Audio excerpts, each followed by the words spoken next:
Hello बच्चों, नमस्कार। Chauhan education channel में आपका स्वागत है। बच्चों, आज हम कक्षा 9th के सोशल साइंस जो वार्षिक परीक्षा में आपके प्रश्न पत्र पूछा जाना है।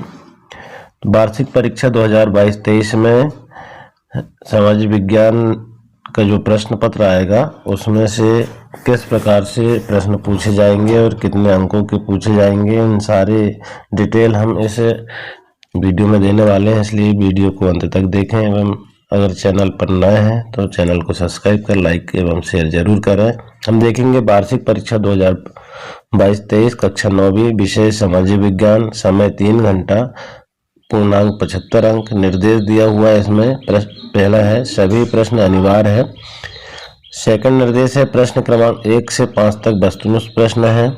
तीसरा निर्देश है प्रश्न क्रमांक 6 से 23 तक में आंतरिक विकल्प दिए हुए हैं। अगला निर्देश है प्रत्येक प्रश्न के लिए आवंटित अंक उनके सम्मुख दिए गए हैं। और अगला निर्देश है कि आवश्यकता अनुसार स्वास्थ्य एवं नामांकित चित्र बनाइए। तो चित्र भी आपको बनाना है। प्रश्न क्रमांक 1 है सही विकल्प चुनकर के लिखिए। अब ये जो सही विकल्प है एक एक अंकों के हैं, 6 प्रश्न रहेंगे। पहला है रूस की क्रांति कब हुई थी। तो रूस की क्रांति कब हुई थी, यहाँ पर 4 ऑप्शन दिए हुए हैं और 4 ऑप्शन में से एक सही आंसर है इसका। तो पहला इसका जो 1920, रूस की क्रांति कब हुई थी, 1920 में हुई थी। ये सही आंसर आप टिक कर लेंगे। इसके बाद देखेंगे सेकंड है बंगाल में किस वर्ष अकाल पड़ा था। अब किस वर्ष बंगाल में अकाल पड़ा था, यहाँ पर भी 4 ऑप्शन दिए हैं। तो इसका सही आंसर है वाह, 1943 में अकाल पड़ा था। इसके बाद देखेंगे भारत में संसार की कुल जनसंख्या का कितने प्रतिशत भाग निवास करता है।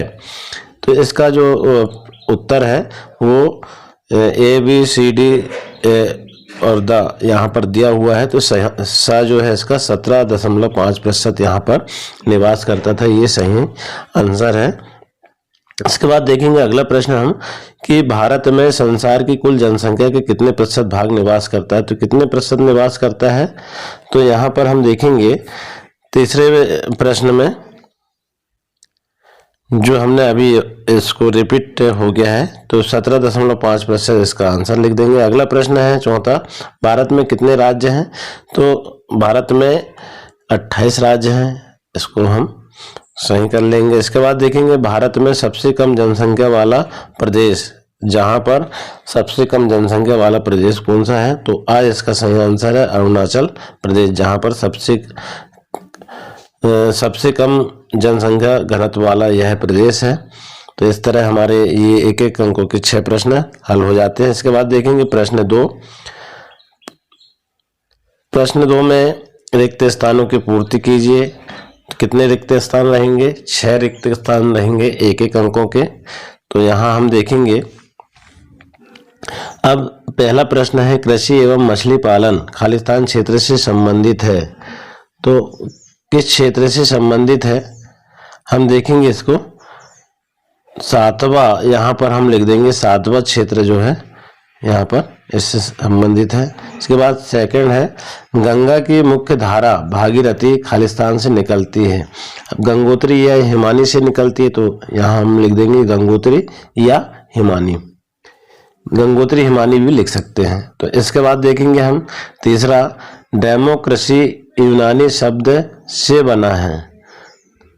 डेमोक्रेसी यूनानी शब्द से बना है, तो डेमोक्रेशिया यहाँ पर हम लिख देंगे डेमोक्रेशिया।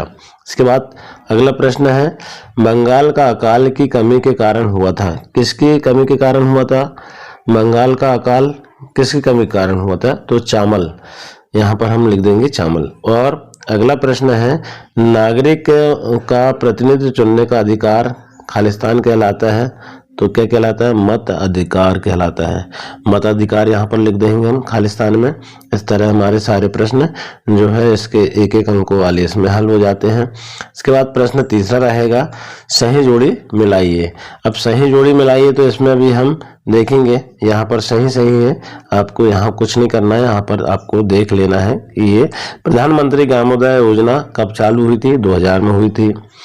दूसरा है कच्चा माल तथा नगद पैसा पूंजी क्या कहलाता है, कार्यशील कार्यशील कहलाता है। अब वन अधिनियम कब लागू हुआ था? ये 1865 में होता। 1865 इसके सामने सही है। विश्व का 5वां बड़ा देश क्या है? ब्राजील है। और डल झील कहाँ पर है? कश्मीर में। इस तरह एक एक अंकों के 5 अंकों के ये सही जोड़ी रहेंगे। इसके बाद देखेंगे प्रश्न चौथा। प्रश्न चौथा क्या है? एक शब्द या एक वाक्य में उत्तर लिखिए। तो क्या प्रश्न है? भारत की सबसे लंबी नदी कौन सी है? तो गंगा नदी है। भारत की सबसे लंबी नदी कौन सी है? गंगा। यहाँ पर गंगा लिख देंगे। इसके बाद देखेंगे प्रश्न दूसरा, यंग इंडिया पत्रिका का संपादन किसने किया था? तो किसने किया था? महात्मा गांधी ने किया था। यहाँ पर महात्मा गांधी उत्तर में लिख देंगे हम। फिर तीसरा प्रश्न है, पाकिस्तान में चुनाव से मिलने वाली नदी, चुनाव जो नदी है इससे कौन सी नदी मिलती है पाकिस्तान में? तो कौन सी नदी मिलती है? झेलम नदी मिलती है। चुनाव नदी से झेलम नदी मिलती है। इसके बाद में देखेंगे 2011 की जनगणना के अनुसार लिंग अनुपात है कितना है? 1943। 2011 की जनगणना के अनुसार लिंग अनुपात जो है 1943 है। इसके बाद अगला प्रश्न है, अगस्त 2002 में किस आर्डर द्वारा पाकिस्तान का संविधान बदल डाला? तो किसके द्वारा? लीगल फ्रेमवर्क आर्डर के द्वारा। इस प्रकार से ये 5 प्रश्न एक एक अंकों के यहाँ पर कंप्लीट हो जाते हैं। इसके बाद देखेंगे हम 5वां प्रश्न, सत्य व असत्य लिखिए। अब यहाँ पर सत्य असत्य लिखना है। तो पहला है, पालमपुर में ज्यादा लोग व्यापार वस्तु विनिमय नहीं करते। ये सत्य है, ये असत्य, ये हमको बताना है। ये सत्य है, तो यहाँ पर सत्य लिख देंगे। इसके बाद दूसरा है, महानदी का उद्गम मध्य प्रदेश के उच्च भूमि से हुआ है। तो महानदी मध्य प्रदेश से इसका उद्गम नहीं हुआ, इसलिए असत्य आ जाएगा। इसके बाद देखेंगे हम तीसरा, भारत में मतदाता की न्यूनतम आयु, यानी मतदान करने वाले मतदाता कहलाते हैं, तो इनकी न्यूनतम आयु कितनी है? 18 वर्ष है। ये सत्य है, यानी जो भी व्यक्ति 18 वर्ष का हो जाता है उसे मत डालने का अधिकार प्राप्त हो जाता है। उसका मतदाता पर्ची में नाम आ जाता है, वोट डालने वाले जो है मतदाता सूची उसमें नाम उसका जुड़ जाता है। तो ये सत्य है। इसके बाद देखेंगे अगला, पालमपुर गांव में पशुपालन मुख्य उत्पादन। तो ये मुख्य उत्पादन क्या है पालमपुर में? पालमपुर गांव में पशुपालन मुख्य उत्पादन किया है। ये क्या है? ये असत्य है। और 5वां है, भारत का सबसे गरीब राज्य पंजाब है। तो ये क्या है? ये असत्य है। तो भारत का सबसे गरीब राज्य पंजाब नहीं है, मतलब ये असत्य है। इसके बाद देखेंगे हम अगला प्रश्न है, प्रश्न है 6, भारतीय उपमहाद्वीप में कौन कौन से देश हैं अथवा में आएगा व्यापारिक पबनी किसे कहते हैं? ये 2 प्रश्न में से कोई एक करना है। इसके बाद देखेंगे अगला प्रश्न 8वां, वन संरक्षण क्यों आवश्यक है अथवा लेबर पार्टी का गठन कब और कहाँ हुआ? ये 2 अथवा में जो दिए हुए हैं 2 प्रश्न में से कोई एक करना है। प्रश्न 9 देखें हम, संविधान प्रस्तावना से क्या आशय है अथवा संविधान का क्या महत्व है लिखिए। फिर प्रश्न 10 देखिए, कार्यपालिका क्या है अथवा सेवा क्षेत्र क्या है। इसके बाद देखेंगे प्रश्न 11वां, भारत में किन राज्यों में कर्क रेखा गुजरती है उनके नाम लिखिए अथवा जलवायु से क्या आशय है। इसके बाद देखेंगे प्रश्न 12, प्राकृतिक वनस्पति से क्या तात्पर्य है अथवा पारिस्थितिक तंत्र से क्या तात्पर्य है। इसके बाद प्रश्न 13 है, कार्ल मार्क्स का पूंजीवाद पर क्या विचार था अथवा पहला विश्व युद्ध किसे कहा जाता है। प्रथम विश्व के विषय में पूछा जाता है तो उसे किसे कहा जाता है। प्रश्न 14 है, आर्थिक और गैर आर्थिक क्रियाओं में क्या अंतर है अथवा भारत को एक उपमहाद्वीपीय क्यों कहा जाता है।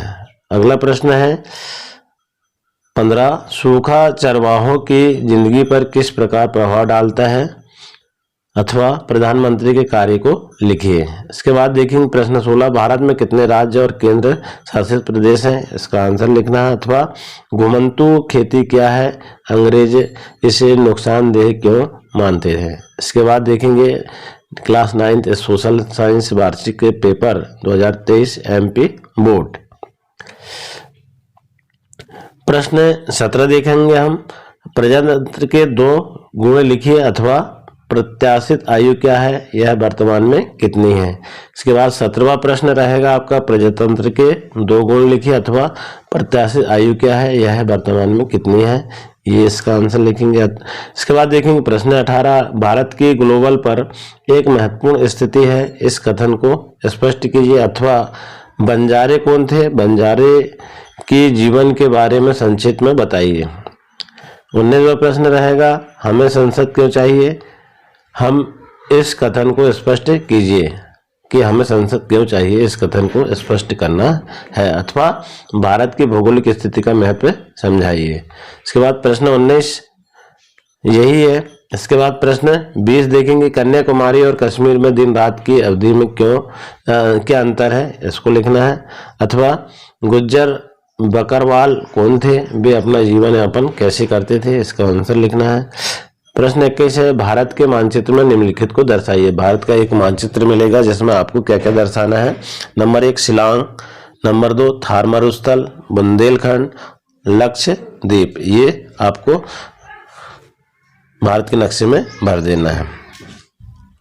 अथवा अगर ये नहीं बनता है तो ध्यान रहे, इसमें से ये 5 अगर मान लो नहीं बन रहे हैं तो आपको क्या करना है, अथवा भारत के मानचित्र में निम्नलिखित को दर्शाना है। लेकिन आपको ये गलती नहीं करना है कि ये इसके कुछ इसके साथ मिक्स कर दे, अथवा वाले में मिक्स कर दे, ऐसा नहीं। या तो अथवा वाले के पूरे आपको हल करना है या मुख्य प्रश्न के पूरे हल करना है। तो जैसे अथवा वाले में दिया है कि भारत के मानचित्र में निम्नलिखित को दर्शाइए। पहला है कच्छ का रण, काराकोरम पर्वत श्रेणी, सुंदरबन डेल्टा, कोरोमंडल तट, ये आपको भारत के मानचित्र में पूरे सभी के सभी इसी में से दर्शाना है। आधे अथवा और आधे मुख्य प्रश्न के आधे आधे अलग अलग नहीं करना है, तभी आपको अंक मिलेंगे। इसके बाद देखेंगे हम प्रश्न 22, राष्ट्रीय मानव अधिकार आयोग के गठन कार्यप्रणाली पर प्रकाश डालिए अथवा समानता के अधिकारों को स्पष्ट कीजिए। अगला प्रश्न है 23, वैश्विक निर्धनता की प्रवृत्तियों की चर्चा करें अथवा राष्ट्रीय ग्रामीण रोजगार गारंटी अधिनियम 2005 की मुख्य विशेषता क्या है, ये लिखिए। तो इस प्रकार से आपके 1 से लेकर के 23 तक जो प्रश्न है वार्षिक परीक्षा में पूछे जाने संभावित प्रश्न पत्र है यह है, इससे आपको तैयारी कर लेना है और भी आपको अलग से भी तैयारी कर लेना है। ऐसा इसी तरह से आपके प्रश्न पत्र वार्षिक परीक्षा में पूछे जाने हैं। आशा है आपको यह प्रश्न पत्र से संबंधित जानकारी अच्छी लगी होगी। चैनल में बने रहने के लिए धन्यवाद।